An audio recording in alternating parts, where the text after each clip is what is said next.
The roses arrived before sunrise. 2 dozen of them, black-tipped red, wrapped in tissue so dark it looked like a wound. No card. No name.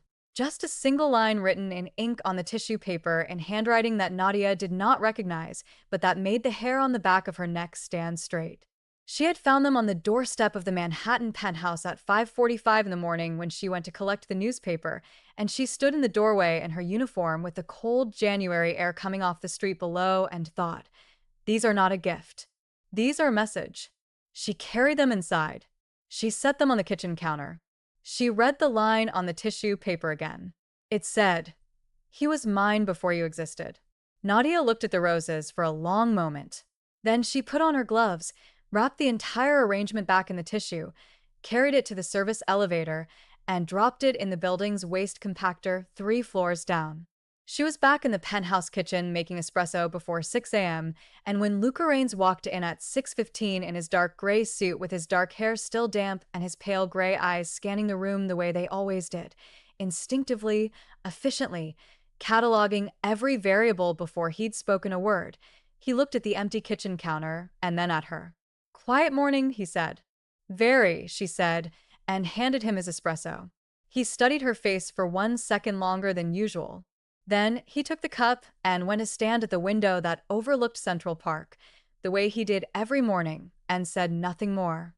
Nadia went back to her work, but her hands, hidden below the counter, were not entirely steady, because the roses were gone, but whoever had sent them knew where Luca Rains lived, knew what time his door was unguarded, and had decided that Nadia specifically needed to know they were watching. That was not a coincidence. That was a threat. And it had just become her problem. If you want to know who sent those roses and what they were willing to do to reclaim a man who had already walked away, keep reading. Because this story is about to get very dangerous and very complicated, and before it's over, someone's world is going to be completely rebuilt from the ground up. Nadia Owusu had a master's degree in hospitality management, 7 years of 5-star hotel experience, and a talent for making difficult people feel attended to without ever making herself feel small. She had also, 3 months ago, been quietly let go from the Carlisle when the department she managed was restructured under a new general manager who had his own team and no interest in hers. The severance was 12 weeks. The rent on her Harlem apartment was not going to negotiate with her timeline. She had taken the private household position because the daily rate was extraordinary. The placement was guaranteed for a minimum of 4 months, and the agency had assured her the employer was. She remembered the exact phrasing, demanding but not unreasonable. She had learned, in 7 years of hospitality, that demanding but not unreasonable covered an enormous range of human behavior. She arrived at the Fifth Avenue building prepared for almost anything. Petra, the head housekeeper, had met her in the service lobby. She was a compact Polish woman in her late 50s with iron gray hair and the bearing of someone who had survived several employers and several more crises and had emerged from all of them with her standards intact. She had looked Nadia up and down once and said, "You have hotel experience." 7 years. Good.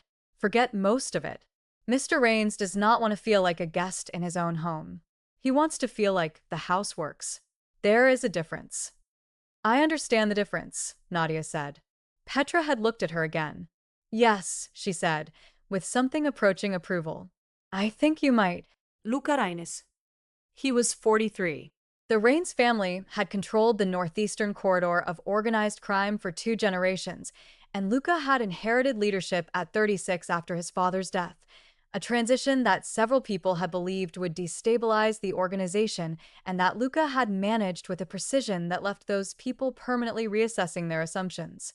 He was half Irish from his mother's side, half Italian from his father's, which had given him pale gray eyes, dark hair, and a face that was striking in a way that felt faintly dangerous, not because of any single feature, but because of what they did together. The way a locked room is more interesting than an open one. He was, in Nadia's early assessment, one of the most controlled human beings she had ever been in proximity to. He ran the penthouse the way she suspected he ran everything else, with absolute expectation that things would function correctly and a quality of stillness when they didn't. That was, in its own way, far more unsettling than anger. He was also, and this she noticed on day 4 and filed carefully, quietly courteous to his staff in a way that did not call attention to itself. He did not perform consideration. He simply extended it the way a person does when it comes naturally rather than strategically. She was reorganizing the library shelves on her 5th day when he came in and stopped. Those were alphabetical, he said. By author's last name, yes. I've moved them to chronological within each author, so you can read a body of work in order without having to think about it. A pause. I read them out of order. I know. I looked at the spines. The worn ones are all mid-series. She kept working. I can put them back. Another pause. Longer.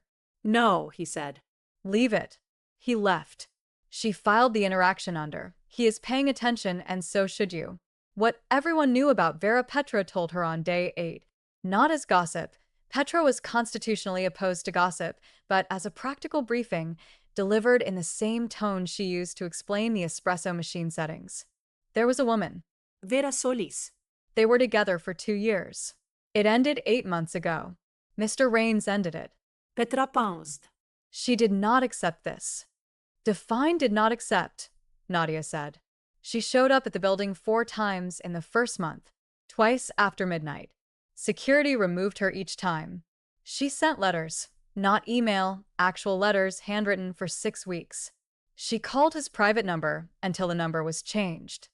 Petra straightened a towel that did not need straightening. She has been quiet for the last 2 months. Sal believes she has moved on. Petra does not believe this.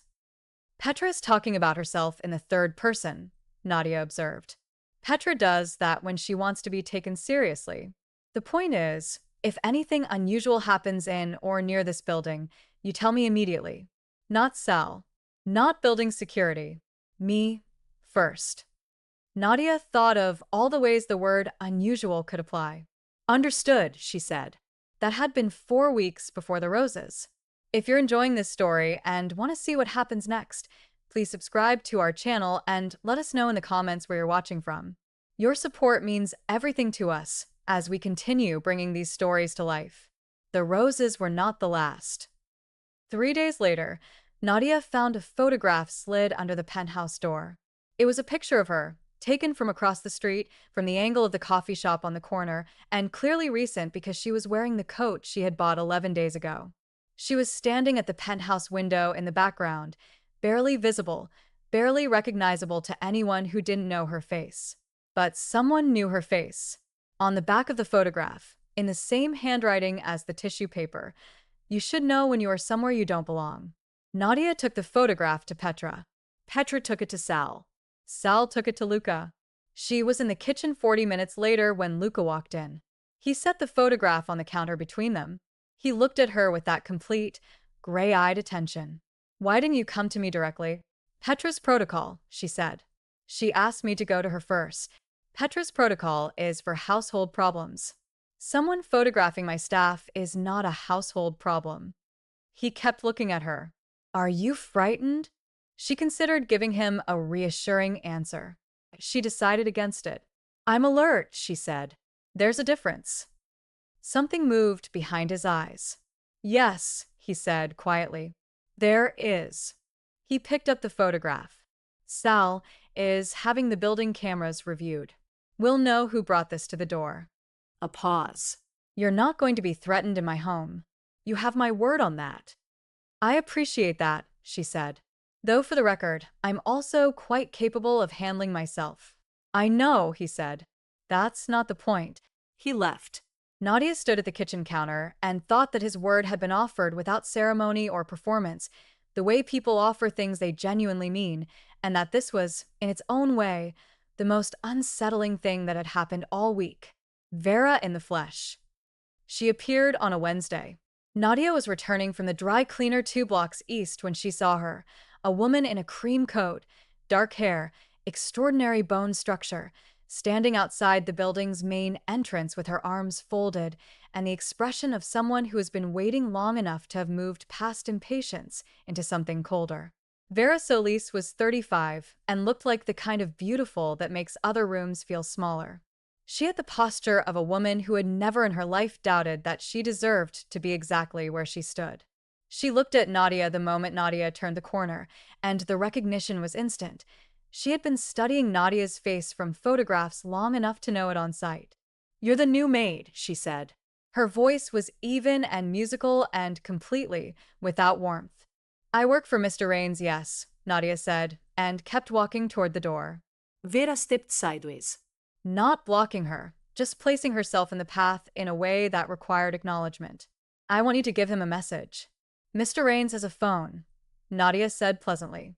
"He's blocked my number," said without embarrassment, without any apparent awareness that this was information that reflected on her. "Then I'd suggest a letter." "I've sent letters." Vera looked at her with eyes that were dark and perfectly composed and contained something behind the composure that Nadia recognized as a pressure cooker at maximum heat. "Tell him I need to see him. Tell him what we had was not nothing.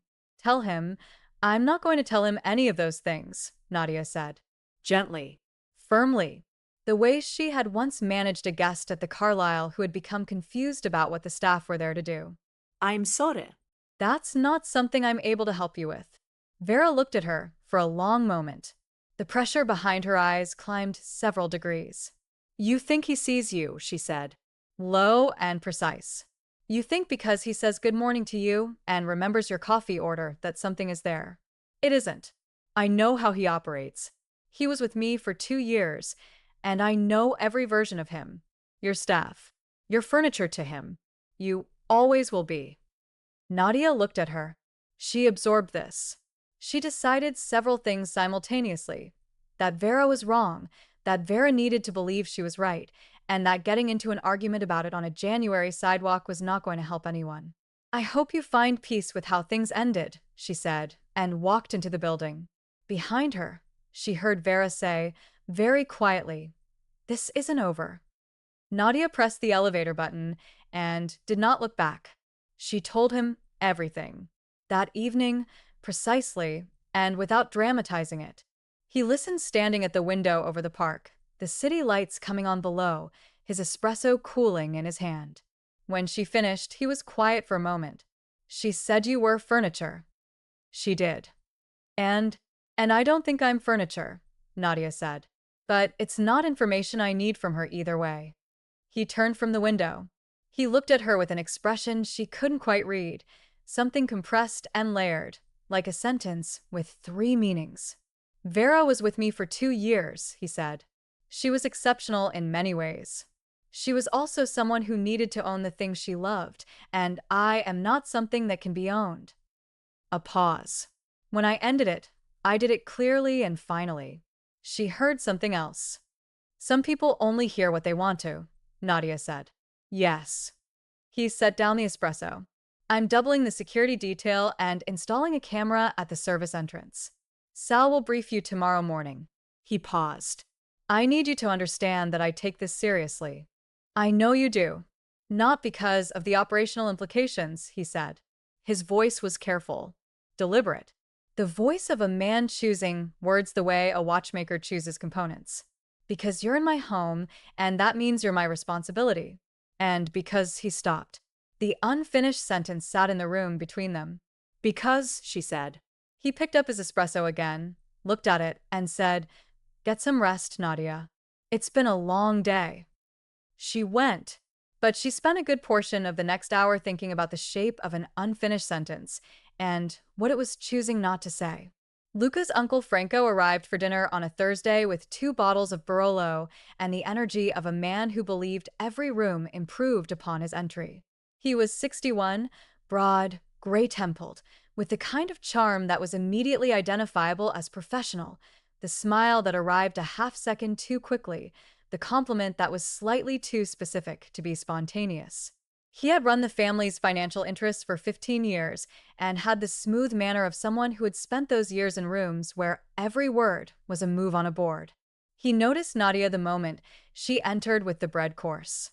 Noticed her in the way that made her tracking system, the one she had developed over years of hospitality, of reading rooms and registering danger, immediately flag him as someone to be carefully watched.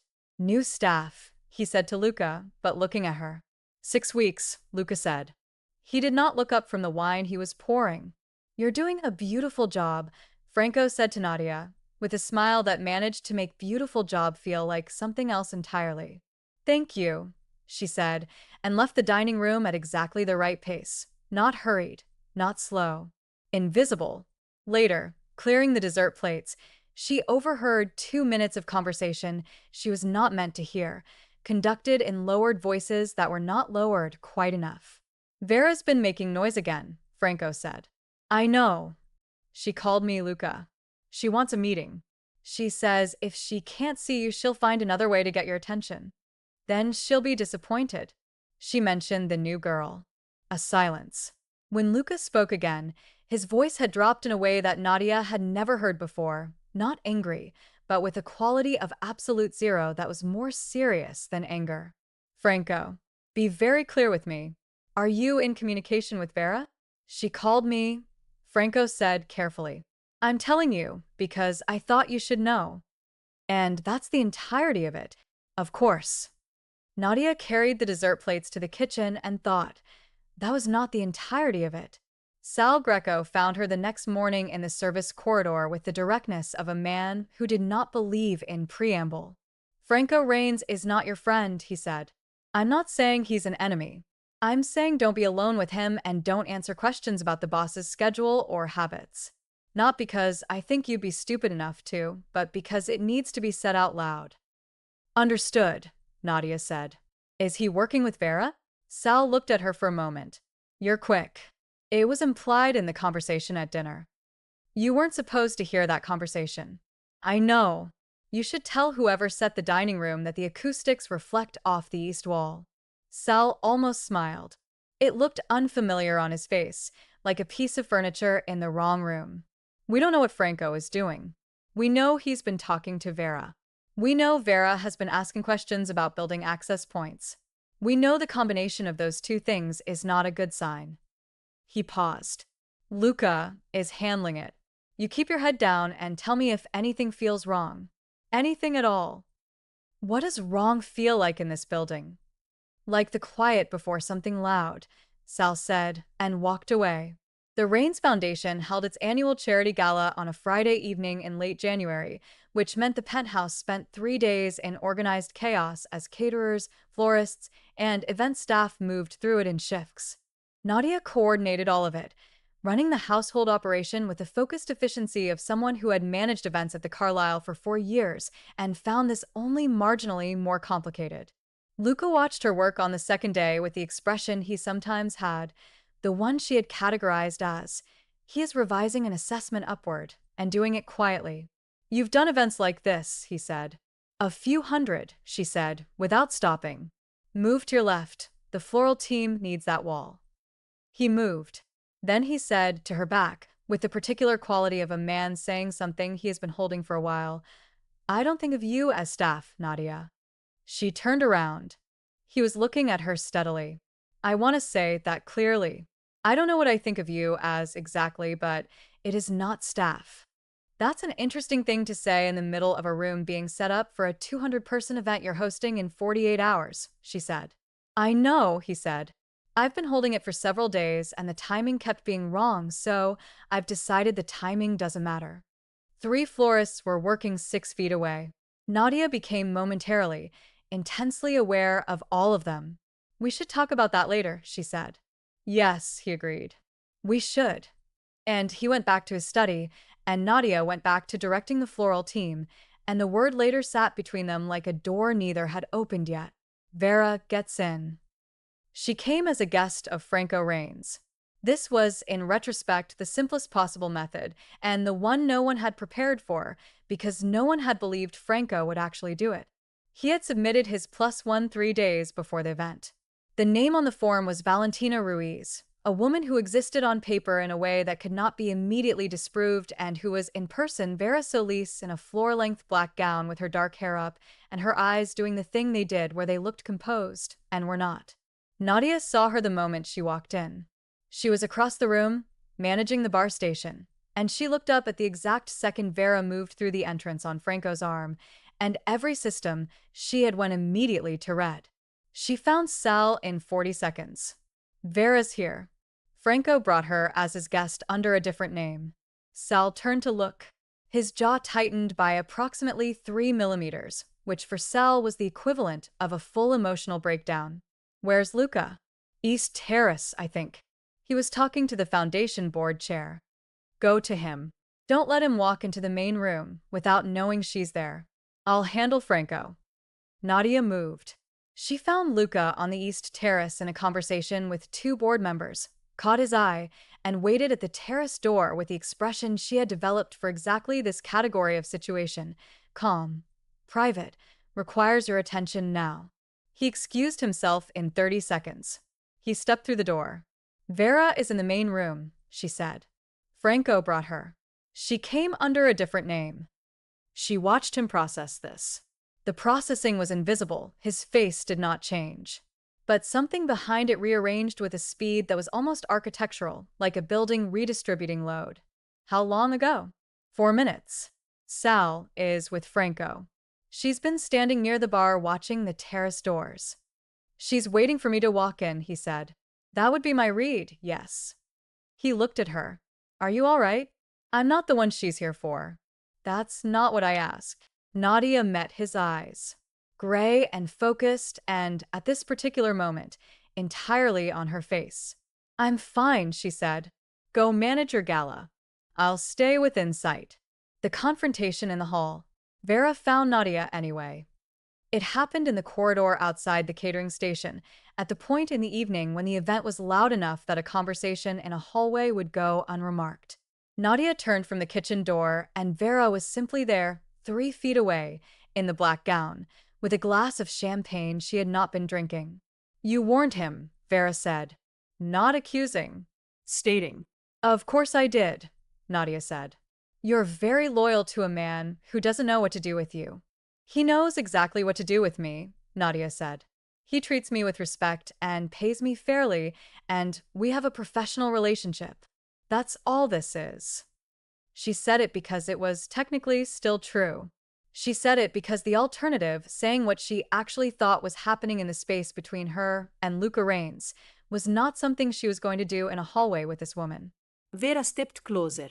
Close enough that Nadia could see the fine crack in her composure, the thing behind the beautiful face that was not sane about this. He will never choose you, Vera said.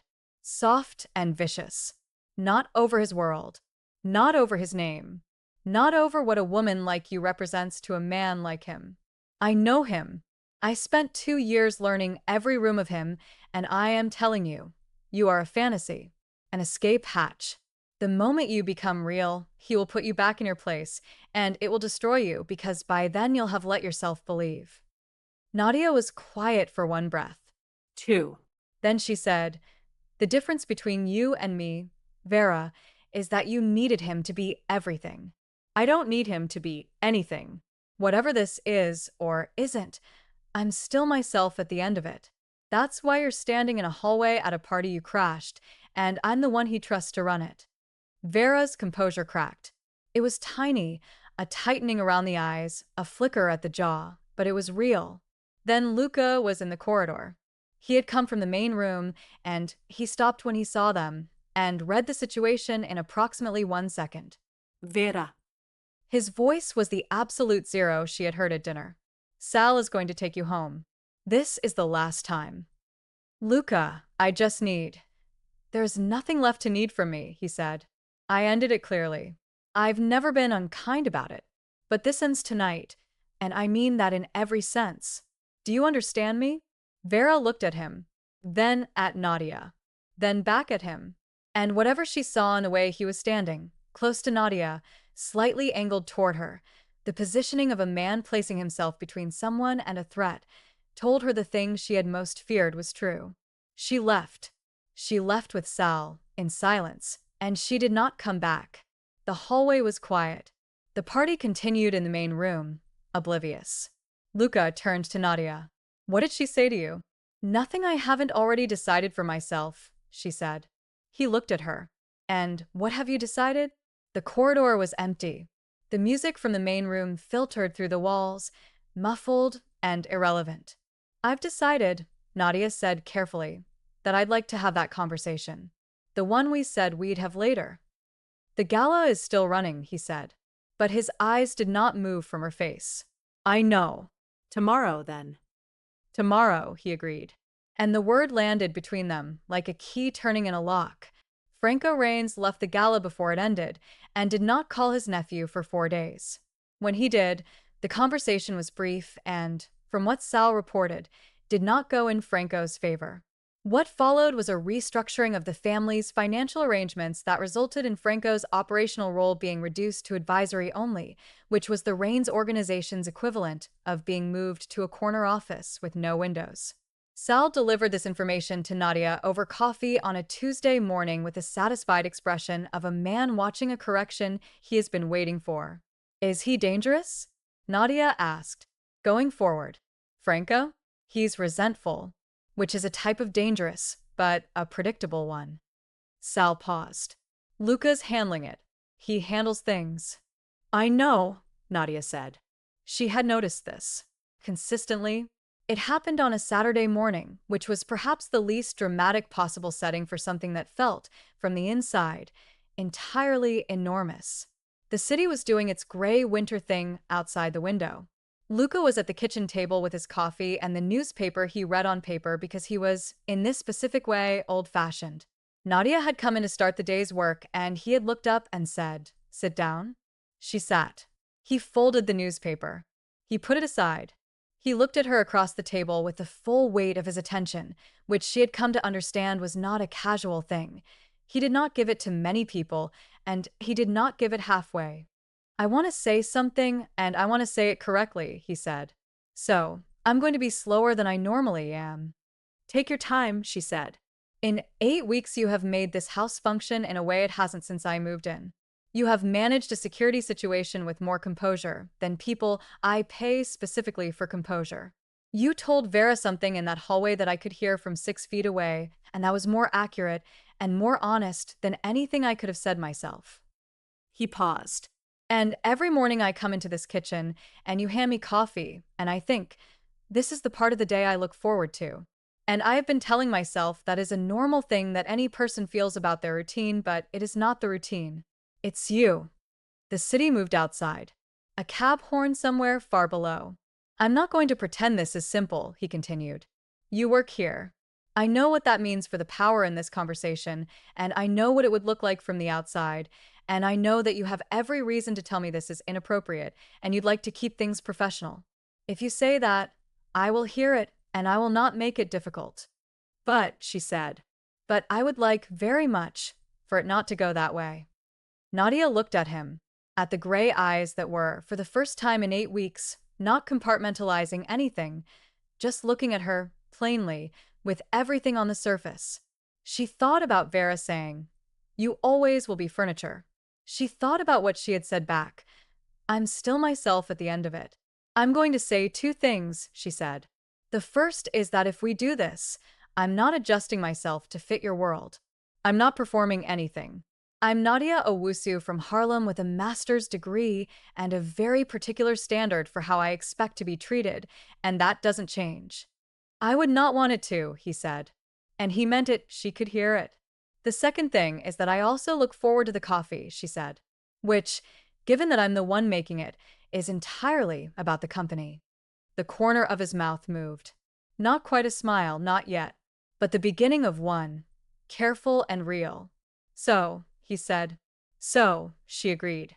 He reached across the table and she placed her hand in his, and outside the window New York City went about its business in the January cold, entirely indifferent to the fact that 2 people were sitting in a kitchen above Central Park deciding, quietly and without fanfare, to build something. 3 months later, spring came to New York the way it always did. Reluctantly, in fits, the cold refusing to let go cleanly. By March, the park below the penthouse was beginning to come back to life, and Nadia stood at the window with her morning coffee and watched it the way she had watched it all winter, except that now Luca was behind her with his hand on her shoulder and his own coffee and the newspaper he still refused to read on a screen. Vera had moved to Los Angeles. This was reported by Sal with the flat satisfaction of someone crossing an item off a list. She had, by all accounts, rebuilt her life there and seemed to be doing so with genuine momentum. Nadia found she genuinely wished her well. The obsession had been the problem, not the person underneath it, and she hoped the person underneath it was okay. Franco had taken his advisory role with poor grace for 6 weeks and then, with the pragmatic adaptability of a man who valued comfort over pride, had adapted. He remained a fixture at Sunday dinners.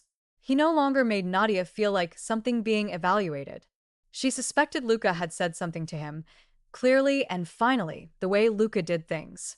Petra had said absolutely nothing about the change in Nadia's status in the household, which was Petra's highest form of approval.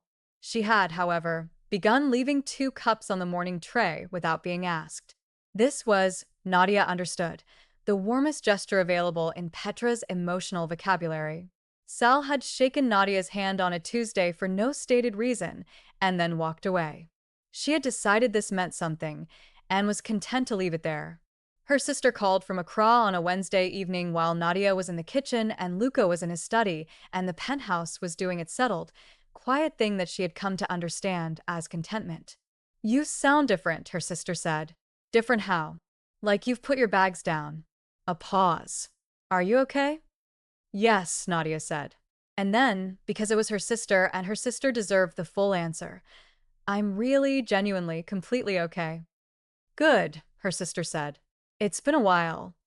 "I know," Nadia said. "I know it has." After the call, she went to the window and looked at the park and the city and all the lit windows of all the lives being lived at this particular hour in this particular city that never entirely turned the lights out. Luca came to stand beside her. "Everything okay?" he said. "My sister says I sound like I've put my bags down." He considered this. "Have you?" Nadia looked at the park coming back to life in the March cold. She thought about the woman who had arrived at this building 8 weeks ago with a bruised resume and a precise set of standards and no expectation of anything but a salary and some breathing room. She thought about roses in dark tissue paper and photographs slid under doors and a hallway conversation and a kitchen table and a man who said, "I am slower than usual today because I want to say this correctly." "Yes," she said. "I think I finally have." His hand found hers at the window. Below them, New York kept going, relentless and bright and completely uninterested in small private moments of peace. But the window held and the room held, and the hand was warm, and that was enough. That was more than enough. This story has reached its conclusion. Thank you all for following this story. If you enjoyed it, please write in the comments where you're watching from and share your thoughts about the story. And don't forget to like, subscribe, and share this video as your support is important for me to continue creating content. Until the next one.